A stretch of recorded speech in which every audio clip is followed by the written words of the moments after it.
If I had a feeling a CT was towards jungle and I was playing towards bench, instead of peeking around into the angle with my crosshair not on the enemy, I'm going to put my crosshair on the wall, visualizing the angle, and then peek into it and just shoot right away, not having to move my crosshair at all. If you walk into angles like this, you're going to have to force yourself to flick. You really just want to limit the amount of times you have to flick to aim onto an enemy. So if I peek like this around the corner, I'm forcing myself to flick onto the enemy. But if my crosshair's already on him, all I have to do is shoot and I'm getting the kill instantly. Now this doesn't always apply because there's going to be a lot of off angles you need to clear. The reason why this angle is actually okay to clear like this is because you can clear this whole wall before peeking into the other angle. So I can check this wall, make sure no one's on any of these off angles, and then I can move my crosshair to the wall and peek into the enemy.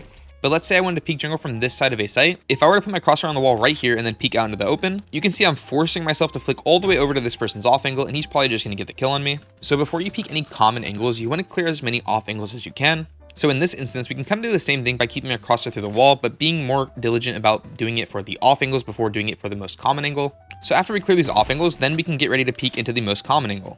I know Anubis isn't in the map pool anymore, but there's a really good example here of how you can pre-aim through the wall too much. I actually have a lot of students I do demo reviews for make this mistake of pre-aiming heaven like this and just peeking out into the open. And while they do have the right idea of pre-aiming this heaven angle, checking to see if any T's are there, the problem is you're exposing yourself to so many angles in the process of doing this. So just make sure you're being diligent about clearing as many angles as you can before you actually go for the pre-aim through the wall. And then once you clear all of these other angles, that gives you the green light to go and pre-aim the angle, and then you can go for the peek. Another mistake I see a lot of people make is holding way too tight on angles. You don't have a 0 millisecond reaction time, so you have to allocate some time for you to react to a swing. For example, if I'm holding here for someone to peek across a site, I'm not going to hold super tight like this because I know the most common thing is for the T's to swing across this angle, and by the time I react, I'm going to have to move my crosshair and flick over for the kill. Whereas if I just aim a little bit wider, I'm going to be right there ready to shoot as soon as they're on my crosshair. Once again, limiting the amount of flicking we have to do. We really just want our crosshair to be right where we want it, and all we have to do is press left click. The only situation where we're holding really tight is an option is when we're playing off angles. Like I said before, we have to clear off angles when pre-aiming through walls, but a lot of people make this mistake of not doing that. So let's say there was a T-side player here ready to peek towards con.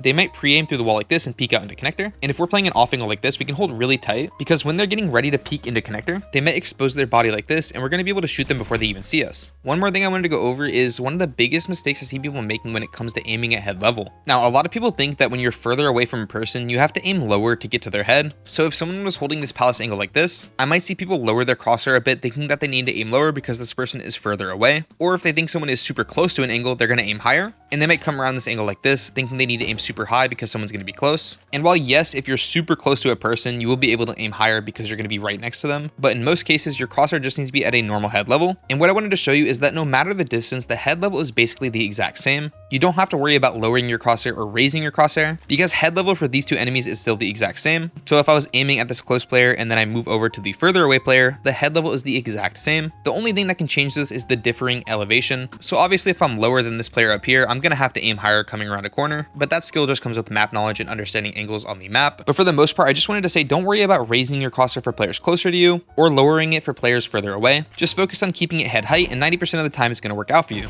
And real quick, before I go over the best way to train your crosshair placement, let's hear a quick word from today's sponsor, SkinsMonkey. SkinsMonkey is an automated trading site that allows you to take some of your old skins and trade them in for some new ones. There are a ton of skins on the site, but if you're looking for something specific, you can use the filter to find the skin that you're looking for. And when you're making your first trade on the site, make sure to use my code GRAPE for a bonus of up to $5 for free. If you see a skin on the site that you want and you don't have one of equal value, you can also deposit money with a 30% bonus plus an extra 5% if you use my code GRAPE at checkout. And even if you don't have anything to trade, they do free giveaways every single day, so there's literally nothing to lose by joining SkinsMonkey. So just make sure to use the link in my description and have fun trading. For training peeking angles and keeping your crosshair at a good height, I will always recommend Refrag. I am not sponsored by Refrag at all, but they are the best way to train your aim in CS2. And there are free alternatives to this that I will go over in a minute. But yeah, the angle trainer option on Refrag is perfect for training your crosshair placement because it walks you through the line on an actual map, and you have to focus on where people might be. And if anyone's playing on an off angle, it might even catch you off guard.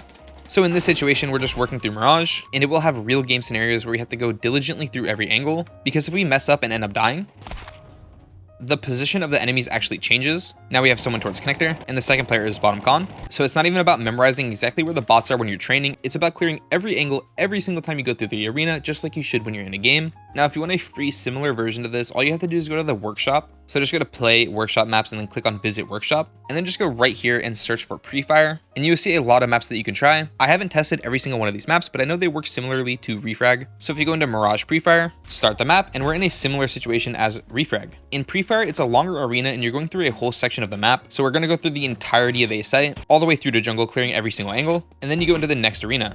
Refrag also has pre-fire mode. I just like the angle trainer more, but that is personal preference. So of course, if you wanted to do this on Refrag as well, you can do that. But yeah, there's a free version of this, so you don't have to worry about buying Refrag. But yeah, that's basically all I wanted to go over today. If you have any questions, you can leave a comment down below. Check out my Discord or leave a message in my Twitch chat when I'm live. I offer one-on-one coaching, so if you're interested in that, there is a link in the description below. But yeah, thanks for watching. I hope these tips can help you in your games. See ya.